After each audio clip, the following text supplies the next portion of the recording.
And welcome into the RotoWire esports show. I'm Andrew Laird, joined as always by Ethan Sexton today to talk about Sunday's 5 series LPL LCK slate. Ethan, I think I literally finished yesterday's video by saying whatever happens, like there's no way I'm playing T1, and it turns out you should have played T1 today. Yeah, I mean, it's always a scary proposition, right? But I think on every slate they've been on, we've said the same thing. Terrifying to try to figure out who's going to be in the lineup, but even though they've been playing pretty poorly by their standards all year, they still have upside, right? Yeah. So, it's just not a safe proposition, although I just told you before we jumped on that I heard from some reliable sources, some guys I'm friends with, that T1 has only been scrimming with like 6 of their players instead of 10 of their players, so that should make it a little easier going forward. So it looks like today's lineup is pretty much going to be the lineup going forward, although, we never know, right? Who knows? Like, we can't say that with 100% certainty, but it sounds like they're narrowing things down as we get closer to the playoffs, which is good for them, I think, because you really want to run a steady lineup, I would think. Like, I feel like part of their problems this year is the fact that they're running different lineups every time they play, right? And it's annoying for us. It's also annoying for their players probably because, they know way in advance, I guess, if they're going to play or not. But, it's still like you're in one day, out the next. So it makes it tough. But, yeah, I mean, T1 should be good. They should be better than their record, and they definitely do have upside. It's just they've been a frustrating experience all year. So it's been a tough place to go to for fantasy. Do you think they went all 10 so that they didn't actually have to scrim other teams? They could just do each other? They probably did do a lot of in-houses, but I imagine they would still, scrim outside their circle as well. So, but yeah, it's they were in the contest I'm in, they were all about 2% owned, and they scored great, man. So if you had the balls to do that, good on you. But I wasn't doing it today, that's for sure. Yeah, nope, wasn't. They weren't even a consider. No, I mean, they were a consideration for me in terms of like I'm not considering them. I mean, it's been so frustrating because I legitimately think they're the second best team in the league behind Damwon. Mm-hmm. And I thought that coming into the year, but they just haven't been that at all. Right. But it wouldn't shock me at all if they're in the finals of the playoffs once we get there. Like, that's the ceiling this lineup has. It's a very good lineup. They've just been horrendous, so far this. Well, not horrendous, but they've just been mid, which is not what we expected from them. Right. Horrendous for them. So, yeah. There's that. Yep. All right. Sunday slate is another 5-gamer. Damwon, biggest favorite against Red Force. Then we have LNG favored over OMG. Hanwha Life, decent-sized favorite against your boys from Sandbox. And then we've got 2 somewhat closer ones. RNG favored against JDG, and then Suning favored against WE, which I feel like maybe would have been flipped 2 weeks ago. Not drastically, though. Damwon pretty expensive, so I kind of was going into the slate like we've done a bunch this week of I think the difference between Damwon and Red Force is just too big, and I don't necessarily need to pay so much for Damwon when I think they could just easily roll. And I think there are fantasy points elsewhere that I think I'm just going to chase those. Yeah, I think I agree with you, man. Like, this is a great spot for Damwon, so let's say that first, right? It's definitely a really good spot for them. They've got the second most kills overall on this slate. You can give us the per game. They're second per game, too, yep. They lead in per game as well? Second per game. Second, okay. So, it's a pretty good spot. I mean, Red Force give up a lot of deaths usually in games, but I do think there is some concern to your point is does Damwon just walk over them and they 15, 16, 14 kills somewhere in there instead of really bumping us over 20 per game. I do think that looks like a pretty clean sweep. It's just we do have that hesitation because are they going to push the pace and get up to 20 plus kills a game? I don't think there's a guarantee, and some of these other matchups are pretty ripe for fantasy points, at least we would think so. Based on whoever wins. So I do want to say that I wouldn't, if people feel strongly about Damwon, I really wouldn't be spooked off using them. Because I do think it's a great spot. They're probably going to sweep. But yeah, there's some consideration at least needs to go to, are they going to score enough points that, for these prices, because they are they're the most expensive in every role except for they're top 2 in every role except for mid lane, I guess. Showmaker is behind Cryan and Chovy, so right. You get a little discount on Showmaker, which is actually nice, but the rest of the team is pretty expensive. For sure. So with the idea that Suning WE is close, RNG JDG is close, do you think a lot of people are just like, oh, I'll just play LNG because they're against OMG, who we know is, as long as they're not playing Rogue Warriors, one of the worst teams in the league? So, like, do you think LNG becomes like the non-Damwon safe pick? Yeah, but see, I would have way more. I do think they're going to win and probably sweep. Okay, but I have way more hesitation with them scoring well than I do with Damwon, because right. they just don't score anywhere close to what Damwon can score, right? So I have way more hesitation there, but it's kind of reflected in the salaries, because they're more like the 4th highest priced team as I look down through, except for Light, who's shown that 20 kills in the series right. upside. He's the 3rd highest AD carry, but the rest of these guys are pretty cheap in comparison to the other big favorites, So, you do get a little bit of salary savings, but I think there's way more cause for concern with those teams, with LNG, yeah. outscoring in this easy matchup than a Damwon or even an HLE, who I think, tomorrow's not a sandbox day. They did it for me the other day, and I'm jumping right back off the bandwagon here tomorrow. So I think, out of those, I think those are the 3 series with lopsided matchups, right? Right. And I think LNG are 3rd on my prioritization list. I would rather have Damwon and HLE. I think both of them, I think all 3 of those are likely to be sweeps, and I just think LNG will not score the same amount of points as Hanwha Life or Damwon tomorrow. Yeah, I went into it I was like, oh, OMG's on the slate, so I'll just play who's playing them. Right. And I saw that it was LNG, and I was like, I wasn't running to play. It really tempers down the expectations, Yeah. It's a great, it's a pretty safe matchup, but mm-hmm. I don't know if the ceiling is there, is the thing we got to worry about.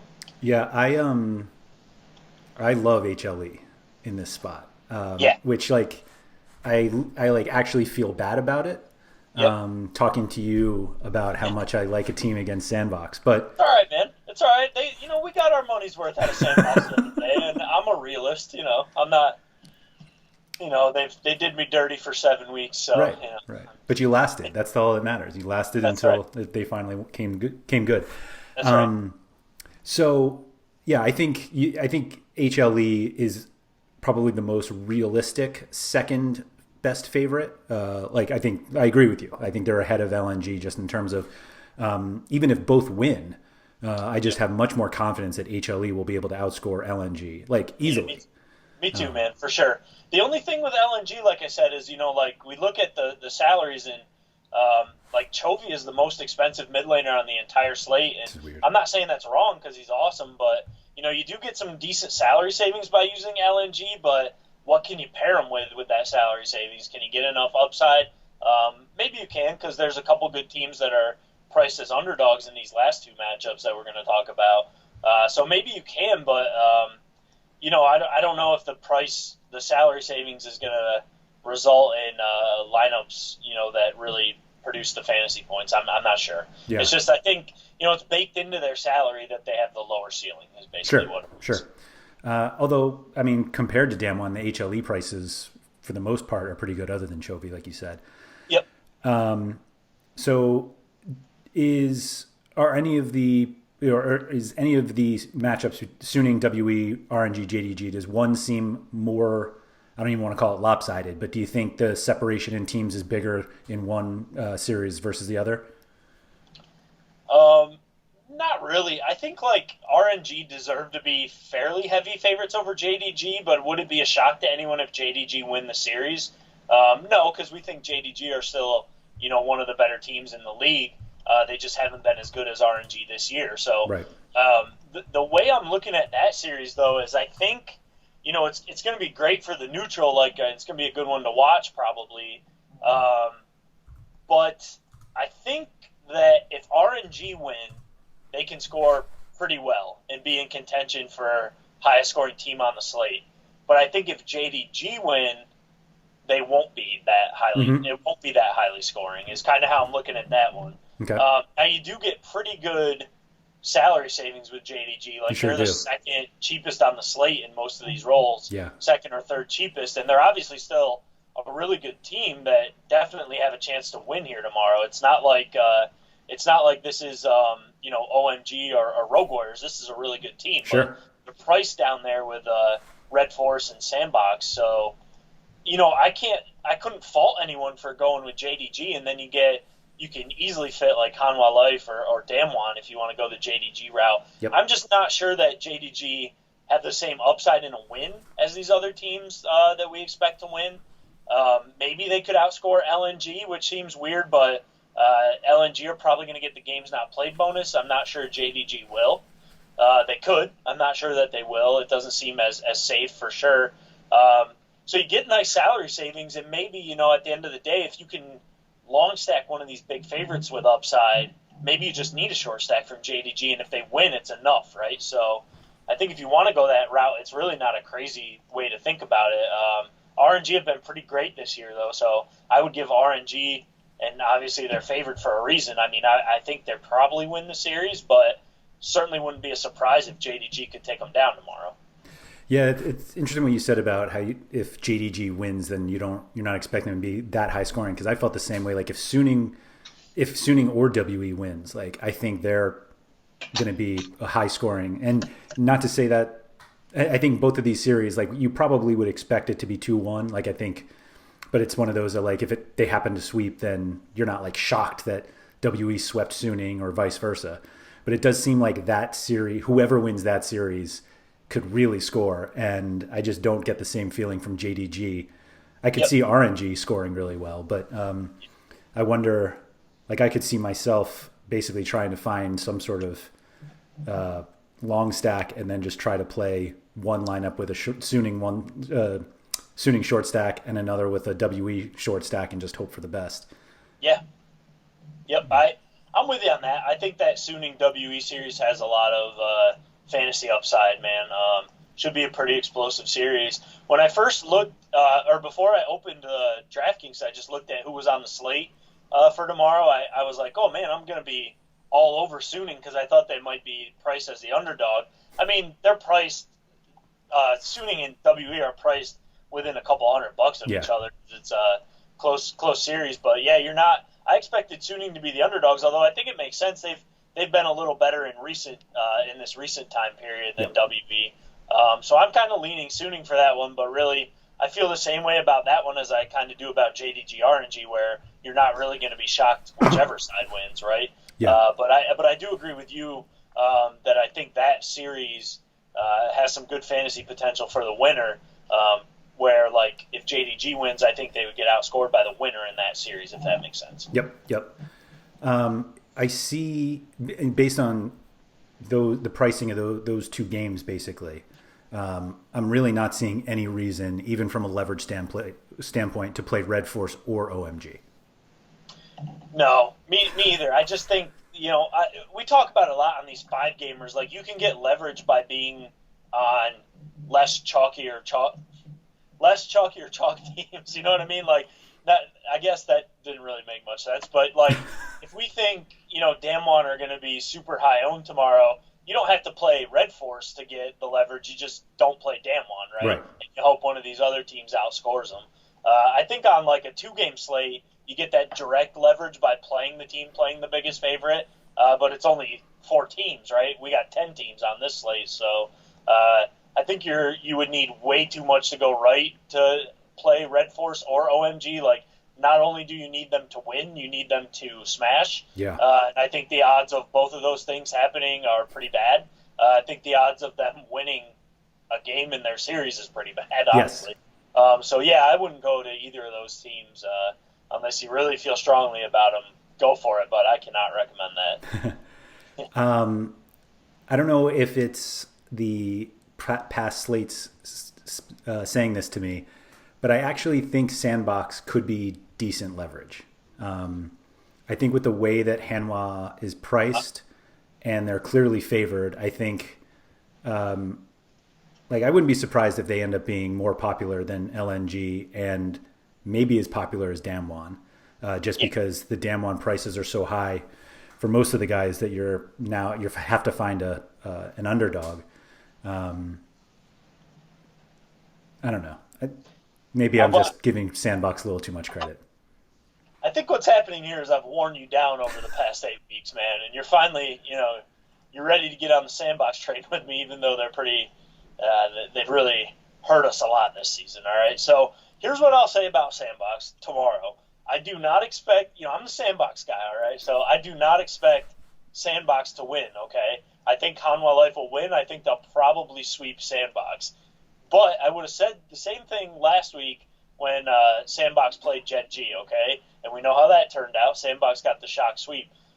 So I'm not going to advocate that Sandbox are going to win, but I will say that if Sandbox do win, potential to score well, all right? They've been scoring, it's not really true. That sweep the other day, they didn't really score that well. Hanwha Life do give up a lot of deaths in their losses, though. So if Sandbox can find a way to win, they could score well, but I'm not expecting them to win, and so I don't think it really even matters at the end of the day. But yeah, I definitely, whatever. I'm the Sandbox guy, so maybe that's why I see it. But I definitely see a reason to go there, but I don't see a reason to go to OMG or Red Force. Okay, at least we can take credit if anything happens with Sandbox that we're not actually going to play them, but. I'm the Sandbox guy, and I'm not going there. Right. But, I could see the path to them scoring well if they can win, but just not expecting them to win. Yeah, no, that's fair. That's fair. All right, if you guys have enjoyed the video, if you could please hit the like button below. Feel free to subscribe for all of the RotoWire videos. If you're also interested in trying a RotoWire subscription, you can go to rotowire.com/pod, P-O-D. Gets you 10 free days to the site, no credit card required, gets you access to the entire site, as well as our subscriber Discord chat, which is still pretty active for League of Legends every day. So check that out. Ethan, thank you for that, and good luck on Sunday. All right, same to you, man. We'll talk to you tomorrow. Mm-hmm.